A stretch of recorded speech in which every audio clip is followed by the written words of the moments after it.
That should work, right? I mean, first take. First take.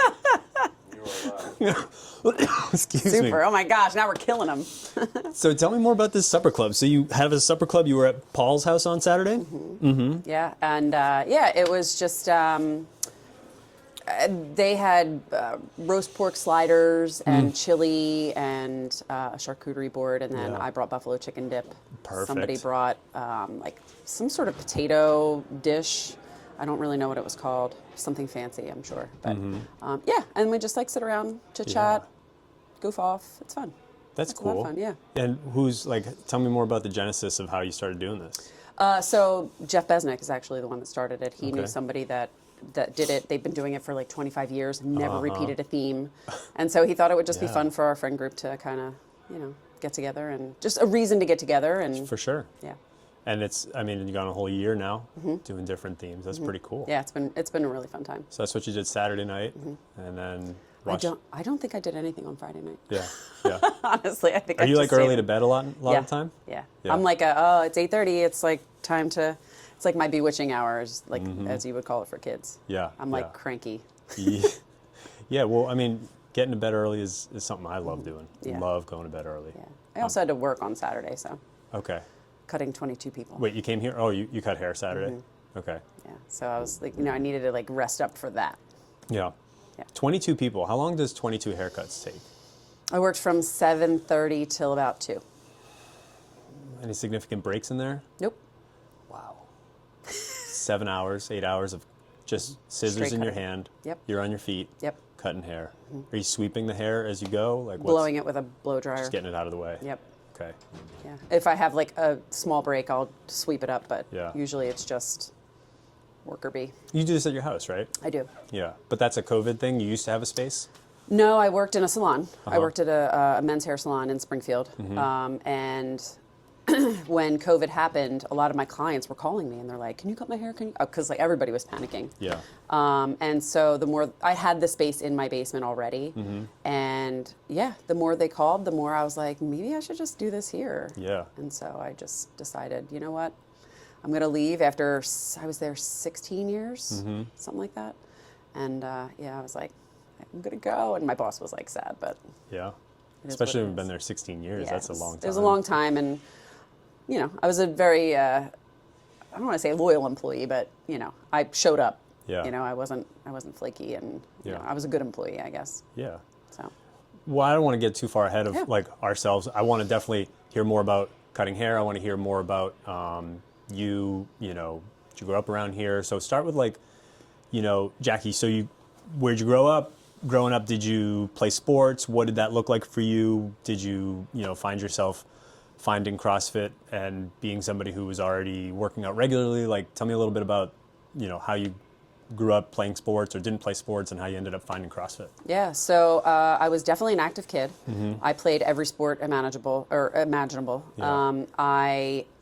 I have a jacket from my grade school that had literally the list was this long. Yeah. At the end of the year, you get it at the award ceremony. But yeah, I did everything from cheerleading, softball, volleyball, basketball, track was my big thing. You were big track. Big track. What did you? Short distance. Short distance sprinting. Yep. Okay. Yeah. And yeah, I even went to the Penn Relays. Fun fact. Oh, cool. Yeah. So That must have been a fun experience. yeah, it was really cool. And You grew up around here? Or? I did. I grew up.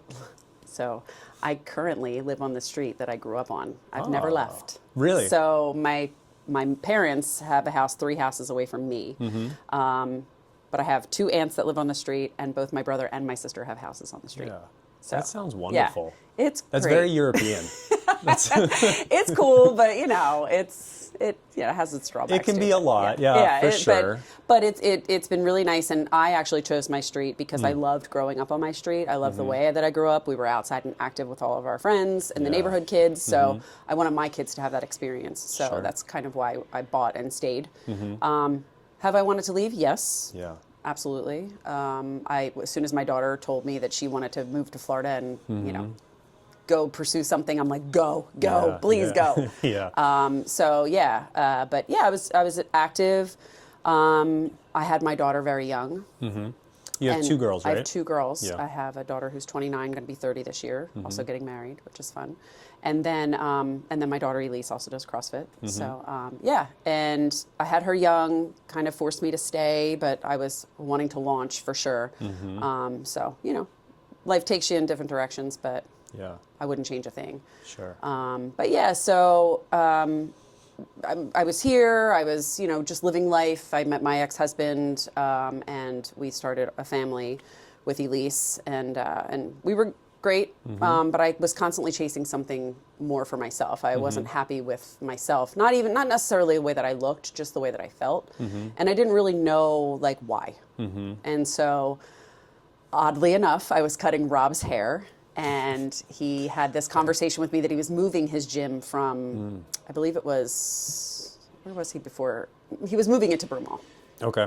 And I was like, oh, tell me a little bit more about this this thing that you do. And so he was telling me, and he's like, why don't you come in and try it? Yeah, the best kind of opening. Yeah. Like, just come. Are you free tomorrow? Yeah. Come by and work out. Well, he wasn't free for Yeah. 2 weeks, so I almost forgot the appointment. Yeah. And that morning I was like, you know what? I'm going to go. I remembered. I'm like, I'm going to go. And I walked in and his face was like, I forgot we had an appointment. Yeah. So it was actually funny, but he was like, no, I have the time. I have the time. So he ran me through a little workout. And Well, hold Good. on. Like, around what time is this? Like, what year is this? this is 2010. Okay, cool. This is 2010. And yeah, it was one of those things where I was like, I think I need to do something more. And I Yeah. had gone through like joining the Y and Yeah. trying to diet like the way that I thought the diet should be, like no carbs and like all these things. And I was a yo-yoer, and Yeah. I didn't realize I was basically sabotaging myself. And so coming in here, doing the workout, I left here feeling this like crazy high. Yeah. And part was Rob, because he was just so like, I don't know what the word I want to describe, maybe like charismatic about it. He was just like encouraging, and I just felt like this sense of like, I belong here. Yeah. And yeah, I thought I was going to die, and I messaged him and I said, what do I do? Sign me up. Yeah. Was it a group class or just one-on-one It with was just him? one-on-one with Okay. him. Yeah. And I did a couple of one-on-one sessions with him first. And then, I joined the group, and I was a 930er through and through, and had great friends in that crew, and it was so much fun, and that brought me back every day to just the come crew. in, see Yeah, the crew, seeing them, and then my body started to change, and, I started to feel different, and Yeah. I started to feel like just more energy, and I saw like in my regular life or my real life, that it was making me feel so much better, Yeah. and I was riding that high. So if you kind of can remember back to that period of your life when you were going through those changes and you said, okay, my body started to change, were you like just showing up? Did anything else change, or are you kind of just like having a great time showing up, and everything else kind of that's going on outside of the gym, is that about the same, or? I would say like I definitely was getting stronger. I was naturally strong, luckily, but I was getting stronger. I was just feeling better. But then I started to feel like, I want to see the change. I want to see the muscles that I know that I'm building, because I was putting on weight and not really changing. Yeah. And I was like, what's happening? And so then I started to take a look at my diet, because I wanted more pull-ups. I wanted muscle-ups. I wanted all the things. And this was probably like 4 years into my CrossFit journey. Okay. So it took me a little bit to kind of like for it to click. Yeah. And and I wanted to feel like I wanted to feel like I looked like the muscles that I was earning. Yeah. And I knew that I was earning it because I was working out really hard in here, and everyone's like, you're so strong. And I was the strongest I had ever been at that time, which was probably like, I don't even know, 2014, I guess. Okay. And then I went on a journey of weight loss. So tell me about that. You went from, okay, I'm going to the gym and I'm getting stronger, and you said that something clicked. Was it something that sent you on your own to kind of figure that out? Or like, how did you kind of, upskill and learn everything that you know now about nutrition? And Yeah. I would say it was It was more just about the want to be better, to be a better athlete, because I was also a trainer, and I'm like, I kind of. So you were coaching at that point? I was coaching at that point. When did you start coaching? 2012, I believe. Which would be about 2 years into doing CrossFit. Yes, it took Rob he was trying to convince me to be a coach, and I was like, no, I don't like to be on display. I don't like it. But I was like, you know what? Maybe I should do this. Yeah. Because I was finding a passion for it. So, so I was already about 2 years into coaching, I guess. Yeah. And I just felt like I should be a better role model, and I should have more of the skills to be able to execute them when I'm demonstrating. So I didn't want to just have to use somebody in class. I wanted to be able to actually do it for the people and be able to describe it, because I feel like when you have the skill, it's easier for you to describe it than just like out of a textbook, because I can tell people exactly how I felt and what I felt and what I was doing and what was the click that happens and all that stuff. So I just wanted to be able to relate what I was saying. For sure. And when you began that kind of transition from going from an athlete to a coach, how much are you coaching? Are you working outside of the gym? What does that look like? What's your kind of day-to-day as you start to coach a little bit? So I was coaching probably 13 classes at that time. In a week? Okay. And I was also onboarding. I was doing NSIs, which is a no sweat intro. I was doing personal training sessions. I was here a lot. Does that include the PT sessions? Are those in those 13 hours, or that's on top of? On top of. So you're doing 13 group classes, you're doing PT sessions, and then you're doing no sweat intros. Are you doing anything else outside of that? Or are you cutting hair at this point? I'm still cutting hair. You are, okay. Yeah. So I was cutting hair 3 days a week. I was cutting hair all day Tuesday, all day Saturday, and then a few people at home on Thursday. Okay. So I was working. I was working you definitely hard. were. Yeah. And so, I loved it. I had this passion for it. Yeah. And like I said, that I guess maybe that was like the propelling thing to make me want more for myself was, I'm doing all of this work for everybody else. Like, I want to work on myself too. Yeah. And so that's kind of, I guess, maybe where that started. Yeah. So tell me a little bit about that. Like, obviously, well, you run, as far as I know, you run the nutrition program here. Tell me about like the nutrition program here, what that's looked like over time. Did it start there in 2014, 2012 when you began coaching and working on yourself, and then you kind of came to Rob? Like, tell me about that story a little bit. So I guess, so we had somebody here, his name was Larry, and he did a lot of our nutrition stuff, and he ran like challenges every now and then, and he would do one-on-ones too.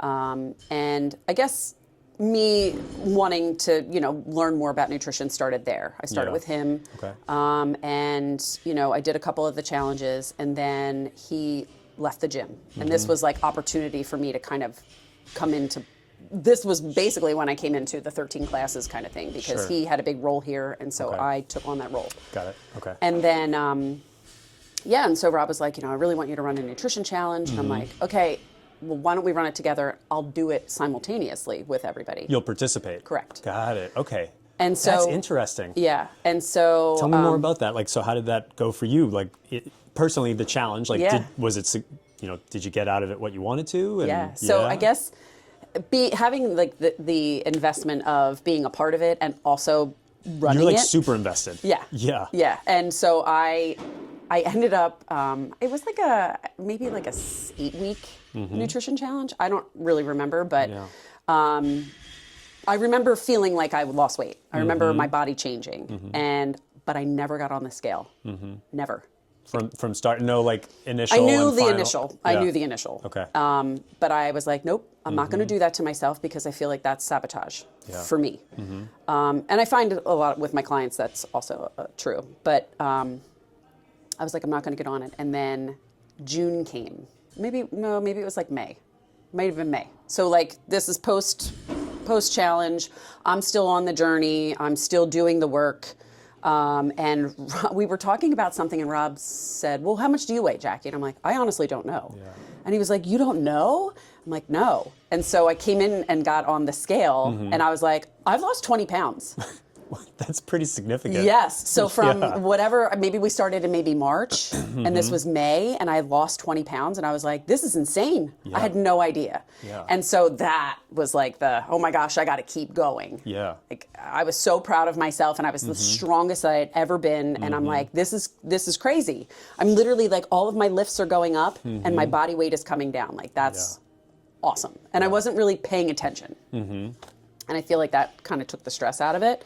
Yeah, and then I want to say by like November, I had dropped full 50 pounds. Wow. And it changed my life. Yeah. It changed my life. But I was also working out harder. I was doing 2-a-days. I was coming in and doing class and then coming back and lifting before I would coach. Yeah. So it was, my fitness had ramped up and my Yeah. nutrition was on point. Yeah. It sounds like you were pretty dialed in that period. Yeah.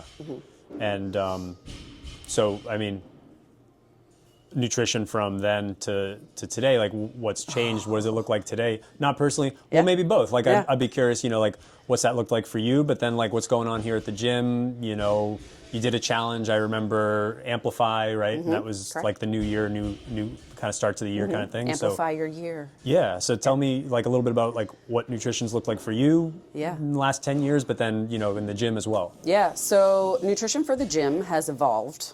It's been a constant, like, how do I make it better? How do I, do this, that, or the other thing? And I've had mentors. I've also gone through RP. I've gone through WAG. I've gone through CBG. Can you just tell folks what those are? Yeah, so they're just nutrition, one-on-one nutrition places that you can reach out to. They're just bigger companies that do the same nutrition that I do. And yeah, I just wanted to go through the program and kind of get some ideas like of what works and what doesn't work. And what So would you work were for a our client community. of theirs, is what you're saying. Correct. Just to kind of see from a client perspective, like this is what they're doing, this worked or didn't work for me, and maybe I could use this at the gym. Correct. Okay, cool. And then we also had a company called Healthy Steps Nutrition that they were ground floor when we started working with them, and they would mentor us, and we would meet with them, I believe, monthly. Gave us a lot of ideas. They have like a whole database that you can use, like lots of tools. But it was expensive for us, and we're such a small business that it just didn't suit our clientele to have that very heavy expense. Yeah. But I definitely pulled a lot of the tools from them, and a lot of the mentorship that I got from them is what I started to implement here. Yeah. And it's been very successful. But again, it was an evolution. It wasn't just like, oh, this is what we're doing and this works. Yeah, of course. And it's constantly evolving. Yeah. And I found more with one-on-one clients that when I do my my Hungry for Help is what I call just a little chit chat on the phone. Yeah. We talk about like, what are the things? And it's usually habits. Yeah. And so we start there, and then it's individualized for sure. Yeah. And I'm listening to the client and what they need and how I can help them in their specific need.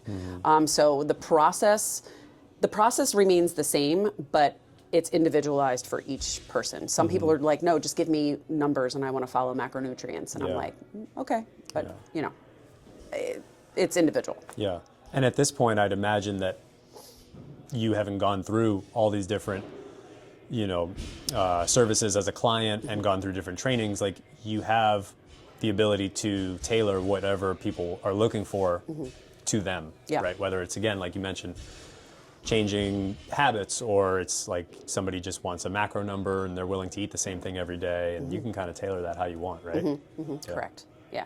And I love that I've done that because I think that it's been so beneficial to clients because it makes it just like, I don't know. It just makes it easier to be able to help people. Yeah. And that's the idea. I love the one-on-one because I feel like the individual one-on-one is so much more effective than, say, the group. Like love the group, but I feel like people lose track, or I lose track, and I don't like that. I like to really focus on the person. So, it's meeting them where they are and how can I help them, kind of thing. That's a great way to kind of approach, I think, a lot of things. You coach group classes now. Do you do personal training classes or personal training sessions now? No, you don't. No, I don't. But you started when you were starting coaching. That's how you took on people initially Yes. before you got to group classes. Yeah, there's a lot of people in here that I've worked with. I think you just talked to Lynn about it. Yeah. So interesting, her story. I'd love to get her on for an episode sometime. Yeah.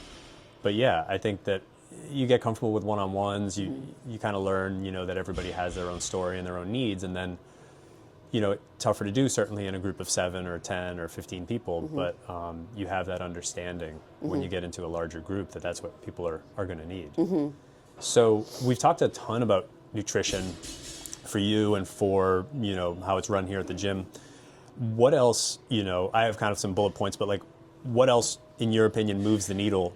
Obviously you've found a ton of success and, what do you think is kind of going to help you or has helped you, and what can help members when they're looking to improve their fitness, improve their nutrition? Like where do you kind of look? And tell me a little bit about that. I think,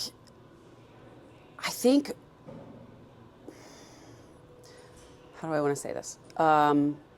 I think individual coaching and investing in yourself is so important. So like if you're struggling with lifts, get a personal trainer. Like, have some personal training sessions. If you're struggling with nutrition, get a one-on-one personal, nutrition coach. I think that is so important because investing in yourself is going to actually make you want it more. Yeah. Because you could do things for free and, people aren't really going to take it. Maybe they will, but in the world of the internet and what the internet has become, it's been so... I feel like people are so overwhelmed with knowledge that isn't really knowledge. And a lot of it is just like, I did it this way, so it'll work for you. But that's not the case because the individual coach can look at your situation and really help you identify what's actually holding you back from reaching the next goal.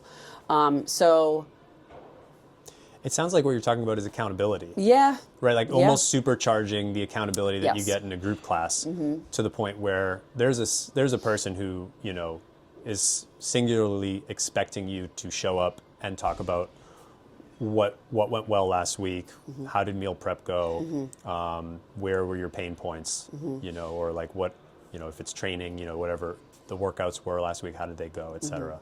Is that what you're getting at? Yeah, I think so. And it's having somebody kind of say to you, like, did you really try? In a nice way, you know, like it's... But like, because you care. Yeah, I want to see people succeed. That drives me, actually. That's a driver for me. Yeah. And, I'm so excited when somebody gets some sort of skill that I helped them get, or, there's something...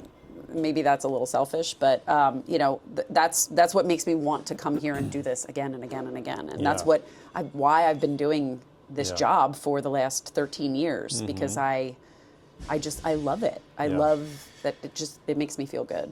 But and I mean, you probably saw the video of Elise getting. Yeah, that was twofold. That. Yeah, that was twofold. Like your daughter, but also like exactly what you just talked about. Like, and that's not to say that I haven't seen similar reactions from you with other members, when they do something for the first time. Like, I think you even said, you'd be like, I'd be just as excited if somebody else did it. Oh, right? absolutely. Like, it was great. It was my daughter, right? Yeah. Super cool. She's been working on it. But if somebody else did it, just as cool. Absolutely. And I mean, I'm sure that anybody that got their first something and I was there, they got that same reaction. Yeah. But I mean, it's a driving force for sure. Yeah. So with nutrition, to see people reach their goals is so exciting for me, and to know that I had a part in that just is so fulfilling. And I would say that having nutrition goals, whether it's like, body fat percentages that you want to look at, lean muscle mass, like whatever the kind of numbers that you're going for, achieving those numbers is in some ways a much larger goal to reach for because of the decisions that are required to reach that goal. Meaning hundreds of times, potentially thousands of times a day, you're making decisions about what to and what not to eat, when to and when not to snack, and all those kind of decisions. Everywhere you go, there's a snack available to purchase. And so, the decisions are endless all day, where a group class or a personal training session, you decide to show up and you're taken care of. Right. And then there's not more to do. Right. Like, yeah, maybe it's like, okay, make sure you stretch a little bit tonight. But like, if you don't stretch, you got like 90% of what you need to do done. Right. So, that's definitely a much larger and probably more rewarding goal to help people reach. Would you think so? Oh, yeah, absolutely. Yeah. Absolutely. Because, like you said, it's always going to be there. There's always going to be the temptation. There's always going to be something. So if we can reframe their mind a little bit to be like, do I really need that? Did I really, and I don't want to say earn it because, I feel like sometimes people use fitness to, eat in a certain way and kind of like use the two against each other, which is doing them a disservice. But I want them to make better choices because they've reframed their mind. And I know that they can do it because I've done it. Yeah. And I think that that's why Rob put me into this role is because I've literally started at zero and worked my way to this. And that's not to say that I didn't have a bump in the road because I did. Of course, yeah. My dad passed away, it's 5 years now. And that kind of like, I don't know, I guess the stress of that just kind of worked against me, and I was still doing all the same things that I was doing. Yeah. So I didn't see it happening, and I'd put weight back on, and it was slow, but it came back on, and I had to go back on the journey of the loss, and so that's what you see now. But so I've been through it twice, and so it's doable. It's definitely doable. It just takes a long time, and it takes hard work, and it takes discipline to be able to do it. I think I don't think you said this specifically, but I think what you're getting to is also that it's never done. Never. There's never an arrival, right? If you get to that goal of this is what I was looking for on the scale, this was the skill I was looking to get in the gym, that's great that you got that, but it's a continuation of that, after that there's no finish line. Right. And it sounds like you bring that when you have conversations. I know you bring it when you talk in class, and I'm sure you're doing it with the nutrition clients as well. Oh, absolutely. I mean, because, you might have a goal, but okay, so once you reach it, then what?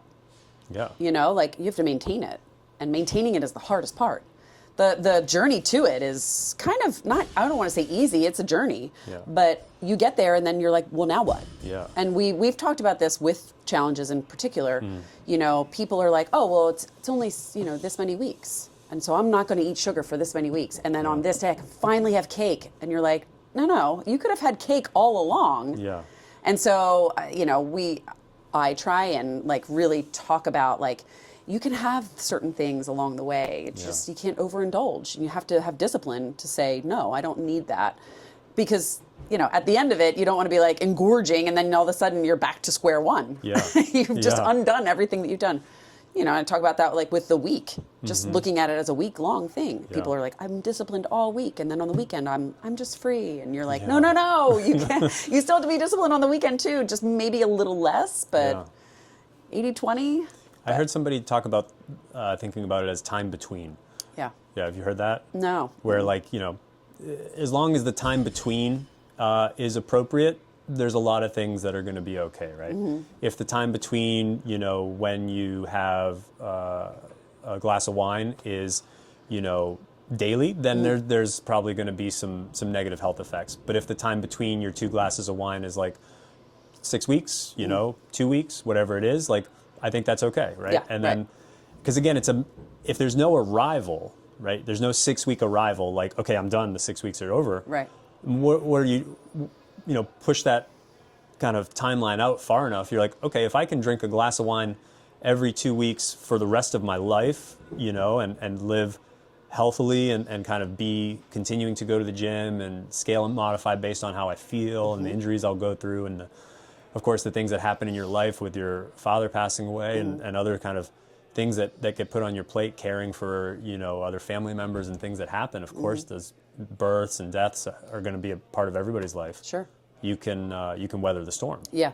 Yeah. I agree. Yeah, not using not using sugar or alcohol as like a coping mechanism. It's just part of like, oh, I'm going out tonight. No, I'm not really feeling like I want to drink. I want to get up and go to the gym tomorrow. Yeah. Like having that future plan almost to be like, no, I want to be better for tomorrow, so I'm not going to make this choice now, kind of thing. And it is definitely a mindset change that has to happen, because that all or nothing is just not. It's not going to do it for people.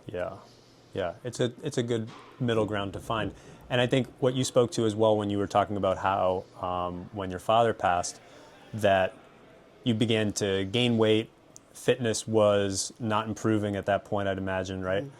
But at that point, you had built such a strong base that was the whole purpose of it, right? That like you were able to withstand, like, okay, things aren't going the way I had imagined, but I'm okay. Like I'm not going from this I'm okay state to I'm starting to get like into these areas of like health markers that I don't really like. Right.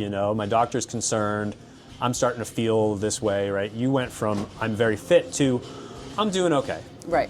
I'm going to be okay. I know what I need to do to get back there, and I can do that. Exactly. And I didn't freak out. I mean, it was definitely a lot of stress. Yeah. And I definitely, that's when I had hired a nutrition coach to try and, accountability, get me back on track kind of thing. I actually gained weight with that coach, which was a little weird. Okay. So, we couldn't really figure it out. But then I went to my doctor. We talked about sleep. We talked about, I had a very severe vitamin D deficiency that I did not know that I had.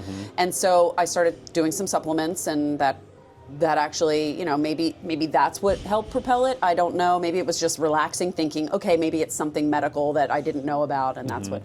So yeah, it was just like the start of that was figuring out like what's going on, because I didn't change anything. Yeah. But then I did also change. I backed off of CrossFit a little bit. I stopped going as intensely because I'm like, I think I'm just stressing my body out. Yeah. And so it was just really getting to know myself again and understand what I did or didn't need. And the combination of everything just kind of started to come together. But I wasn't, again, it wasn't this like, I need to do it by this point. I just need to do it. I just need to implement the changes. And then I ended up dropping even more weight than I had gained. So, I like where I am right now. Yeah. And I think that, I think if people just give it the time and say, hey, I just gotta go on the journey. I just gotta do it. Gotta find the accountable partner and just do it. Yeah. That's hard to find. Very. It's hard to cultivate that mindset of this is a much longer timeline than I want it to be, and that there's not a finish line, and that's really difficult to wrap your head around. I would say that you, like I would consider us both lifers in the sense of like, I'm going to be doing CrossFit until I die, right? Yeah. And of course, it's going to look different. It already has looked different for me, and I'm sure it has for you over time. Where, if I was starting out and I was in my early 20s, like I was comfortable doing 2 days. It didn't matter what I did for 2 days. I had no other life responsibilities. Right. You do whatever you want to do, right? Yeah. And you were talking about that too, and it's something that now I'm like, I love coming to class and doing the class workout and seeing other people doing it and working hard and getting a bunch of high fives and fist bumps. But that's all I need. Yeah. Like, I don't have the energy. My kids wear me out. I don't have anything else. Yeah. Like I think before we clicked on, you said like, 9 o'clock you get kind of, it's like the witching hour, 8:30, 9 o'clock. I'm the same way. Like I'm asleep at 8:30. Yep. So are you consistently like asleep at the same time, waking up at the same time? Tell me about like what sleep looks like for you. So sleep, is very important to me. That's a big pillar. Yeah. That was one of the biggest things, because at that point too, I wasn't sleeping well, and so I am very vigilant in I've got to be in bed by around between 8:30 and 9. Yeah. So like my phone says time for bed, or get ready for bed, or whatever it says. So I get an actual alarm, and I do my nighttime routine. I get into bed. I might maybe scroll for a little bit just to kind of like tire my eyes a little bit. Yeah. But I'm in bed and I'm getting at least 7 hours of sleep. Okay. Like I want that. Yeah. Now, there are the exceptions. Some Of nights, I'm 46, so some things are changing in my body, I'm sure, that are waking me up. But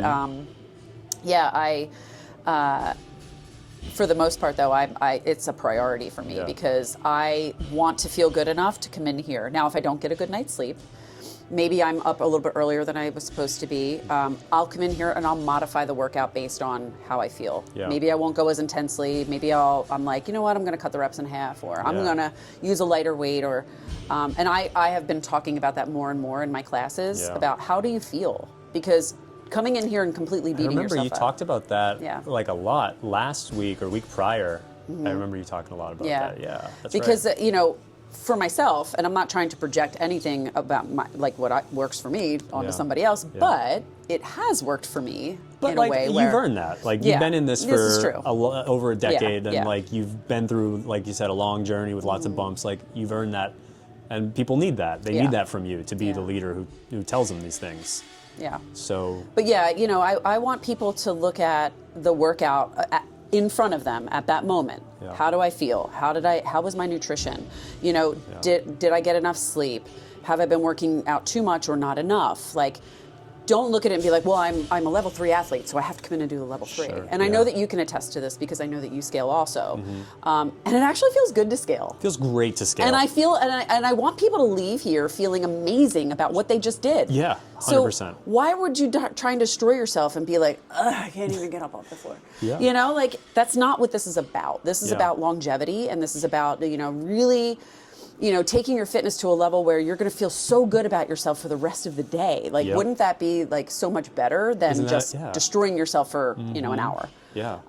And so, yeah, I do try and push that a little bit more, because I do think that we have, you know, some people that come in here with that mentality, like, I've just got to destroy my body. Yeah. When you're actually doing yourself a detriment. So, I don't know. Like you said, you know, might know a thing or two, and, you know, Yeah. and maybe, you know, people that have been in it as long as we have, you know, maybe they can see, like, I love that you put your score in and put it in the scaled column. Yeah. Like, I think that that's important for people to see, because they know what kind of athlete you are. Yeah. And they know that, you know, oh, look, he scaled today? Like, I wonder why. And, Yeah. you know, because he wanted to. Because the boys were up overnight. Like Exactly. whatever. Like again, Yeah. it's one of those things that I think the key word there is education, right? Like educating your members to the point where they come in and they say to themselves, that's what's on the whiteboard, cool, but I'm going to set my ego aside, because I know that, again, this is not, there's no end goal. This is a lifetime thing that I'm doing, is, you know, functional movement, moving well, taking care of myself. And today, this isn't what I need. Yeah. And be okay. It's a conversation, of course, right? Right. That you open up the door to have with members, where you're like, how's your sleep been? How's your nutrition been? You know, so then a member might feel comfortable saying like, hey, I just needed to come here to get some high fives, but I just really want to ride the bike for 20 minutes, and Yeah. I'm going to do some air squats, and can I like do that on the same clock that you guys are going to use and warm Yeah. up with you? And Yeah. and like, I loved when members would come do that when I was coaching, because then I know, like, okay, if they stop coming here for whatever reason, they're going to be okay. Yeah. Like, right. they don't need me to Right. tell them what to do. They Right. get it. They understand that, like, they can take care of themselves. That kind of like basic physical literacy, I think, is so important for everybody to have. Oh, absolutely. Right. And I also think, like, if they're pushing themselves, they're at risk for injury, and they're at risk for not showing up the next day. Like, if or 2 days later or 3 days later, Yeah. and then all of a sudden they're out of the gym for a week, and then they're like, oh, well, I've been down for a week. Oh, well, you know, and then Yeah. it turns into a mental thing where they're like getting a little bit depressed because they're like, I haven't Yeah. worked out, now I got to go back, and it becomes overwhelming. Yeah. It's like this spiral that happens, and I want people to come in Yeah. every day, only 5 days. So do you take like a proper rest day where you do nothing? What does a rest Oh day yeah, look like like for you? I definitely have 2 rest days for sure. You're doing nothing. Doing nothing. Okay. I might be doing like, I mean, I'm doing tours, so I'm like up Yeah. and moving. Sure. I You're don't not have like just a lot sitting- of, yeah. no, I don't, it's very hard for me to sit down and like watch TV. Yeah. I'm good at it. Don't get me wrong. I will Okay. binge a show like nobody's business. But I don't like that, how I feel after a day of that, because I just feel like I should be doing some sort of activity or something to Yeah. move my body Yeah. to keep it functioning, I guess. So yeah, but I'm maybe sometimes I'll do 6 days, Yeah. but if the 6th day I'm in here and I'm like, I'm just gonna do like, I don't know, a combination of the level 1 and something else. Like it's just not like, it's not important to me to do anything. So you find, and on those days, I mean, like, there's no like recovery protocol that you might use. You're not like, oh, I'm going to do like 20 minutes of yoga and some mobility and, ride the bike a little bit. Nothing like that. Things I should be doing. Yeah, and not that you should or shouldn't, right? Because again, like, you know, what you're doing is working for you, obviously, and like you're comfortable with that routine. Personally, I find that what the gym is for me is a really important social outlet, because I'm staying at home with the kids, right? I got 2 boys who are 3 and my daughter who's 7, so she's in 1st grade. She's not around, but I'm with the boys a lot of the time. Sure. And, you need some adult interaction. There's not a lot of great conversation me and the boys are having. Not yet. It will maybe. Right? So, you know, that was kind of the reason I ended up joining. Was my wife was like, you know, you need to get in a gym. I had been doing it in my garage when we moved here, and she was like, you just need to be around other people. Like, you should join the gym. Rich and Jen invited you. Why don't you just go check it out? Yeah. And so that's how I ended up joining. And, Okay. and so I love coming here, and I play soccer generally on Sundays. Oh, okay. But otherwise, I'm here like 6 days a week. And in an ideal week, things come up, of course, but 6 days a week, and probably like 1 or 2 of those days, I'll like really try and get after it. But then those other days, I'm scaling. Maybe I just go through, and I'm not saying like go through the motions, but like I'm not really like throttle all the way up, right? Like there's like today was a bit of a throttle up day because I knew it was there was a lot of fitness to be had today. We did deadlifts, burpees, and I knew I was going to kind of try and goat Chris into doing it too. And so I wanted to put a good time up. And he beat me by like 30 seconds, which, you know, was great. I'm glad he did. Yeah. But yeah, like I already know tomorrow we're doing rowing intervals. I'm going to break a great sweat. If it's I hope it's a mega class and I can have a partner to kind of like rub shoulders with. I'm looking forward to that. And, you know, I'll kind of go through the week that way. That's how I'll kind of approach it. I mean, I guess, excuse me, I lift too, so I follow a training think tank, and I follow their lifting program, and so that's more of an active rest day for me, because I'll come in and just do that, and I'm not looking to put on any weights. I'm just going based on how I feel. I'm like not chasing anything. So I'm just kind of putting the weights on the bar, and I'm like, okay, that's how I feel today. Kind of thing. So, you know, maybe that's kind of like my active rest day too. And, you know, there might be a day where I didn't sleep well and I'm like, nope, go in and move your body and just do that. And so that's what I do. Sometimes I do it with bands. I don't even do it with, you know, the weights that they're telling me to do. And I'm like, no, I'm just going to use bands. Yeah. I mean, you know, Solomon, great guy. Yeah. Him and he always will stop me mid-class. He's changing the weight on his bar or something. GC, am I getting less fit doing this weight? It's impossible, Solomon. Yeah. I mean, like, you can't get less fit showing up and just doing something with whatever it is that you're doing. Like, it's working. I've had lots of conversations with him. And he's like, every time you tell me to do something, it always works. I'm like, I know. I know. It's like I know you. It's like I paid attention.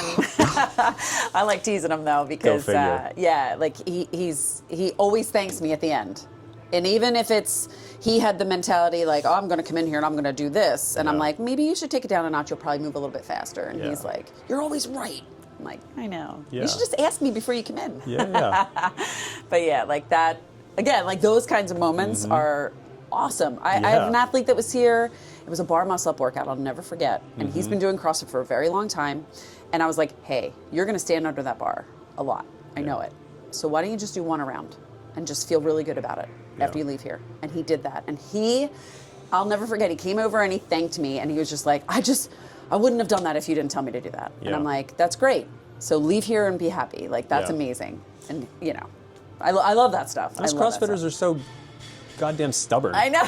You're like, yes, we do hard things, but like, it doesn't need to always be so hard. Yes. There can be days where you leave feeling like, I crushed it. Exactly. And I didn't do what was on the whiteboard, but like, who cares what arbitrarily is written on the whiteboard? Like, stop caring about that. Yeah, and you feel so good leaving. That's the whole point. That's the whole point of this fitness journey that we're all on. You just want to feel good. Just come back hungry. Yeah. Like, I can't, new people come in, you're like, I want you to thrash this workout that you're going to do for your first workout and come back feeling like I should have put 10 more pounds on the bar. And if you have that feeling for a decade, 2 decades, like you're going to be in a really good place. Yeah. Yes. All right. So Yeah. to wrap, consistency. Yeah. What else? What else matters?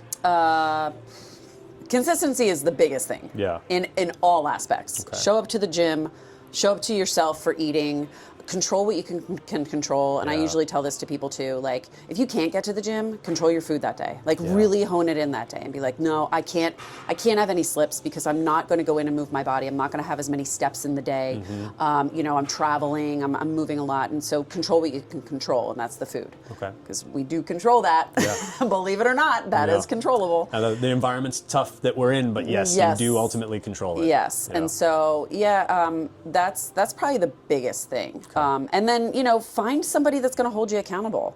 Yeah. Like, it doesn't have to be a coach. It could be a person in your class. Like, text them in the morning and be like, "Hey, are you going? Because Yeah. I'm going." Yeah. I know that works a lot for people, and this community is built around that. Like, that's what we want as a community. We want people to have people here. We don't want people to ever feel isolated, like they can't contact somebody and hold them accountable. Yeah, they're the two biggest things, I think. Yeah, I think keeping it simple, like you said, is going to be key to being in this for as long as you want to be. Yeah.